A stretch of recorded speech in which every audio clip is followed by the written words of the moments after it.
There's a lot of Black Lives Matter protesting going on in my area. Now, before I write anything else, I want to disclose that I fully support the Black Lives Matter movement.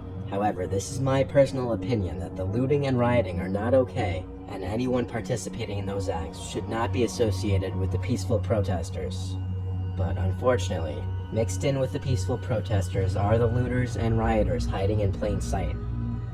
A few nights ago, many stores and houses in the town next to mine were broken into and robbed, and a lot of car windows were smashed. There were rumors from the cops in our friend group that our town would be a target the next night. We stayed up a little later than usual the next night for that reason, and while watching a movie together as a family, we had to mute the TV when we heard yells from outside.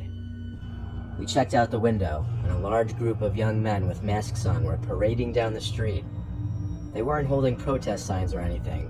They were just being loud and, by the sound of it, cursing a lot.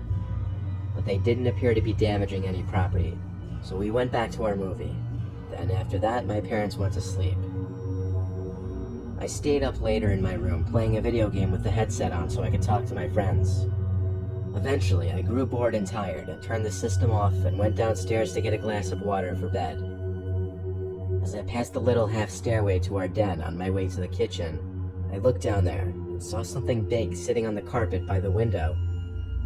I went down the stairs, and when I picked it up, I realized what it was. It was the glass of the window broken, but all taped up as if to make the glass shattering easier or quieter. I ran to my parents' room to get my dad. When he saw it, he called the police.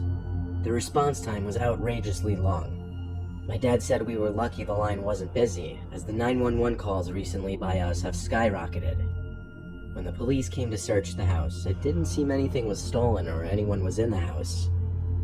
They had to respond to another call within 20 minutes, but they said to call back if something else happened. My dad and I opted to sleep in the den for the rest of the night to prevent anything else from happening, so my mom went back upstairs. Time rolled on slowly, but eventually I think my dad fell asleep. A large rift of wind hit me in the face through the opening where glass used to be, causing me to open my eyes and look at the window. No one was out there, but for some reason I thought I heard something come from upstairs. So I went up the half flight of stairs thinking maybe it was my mom. When I got to the kitchen, I continued to hear noises from above me, so I walked upstairs, and the noises were still coming from above me. What else was above? The attic. I went to the upstairs storage room, which had the attic door. I quietly opened it, revealing the short stairway to the attic.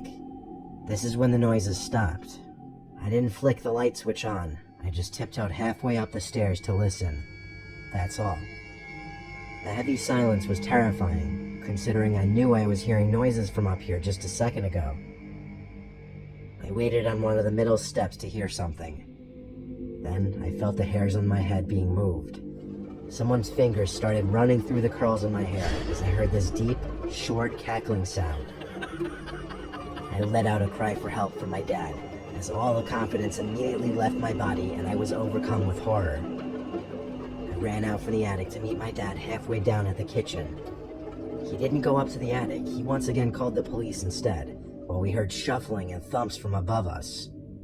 The cops once again came, and upon entering the attic with their guns drawn, were able to locate someone.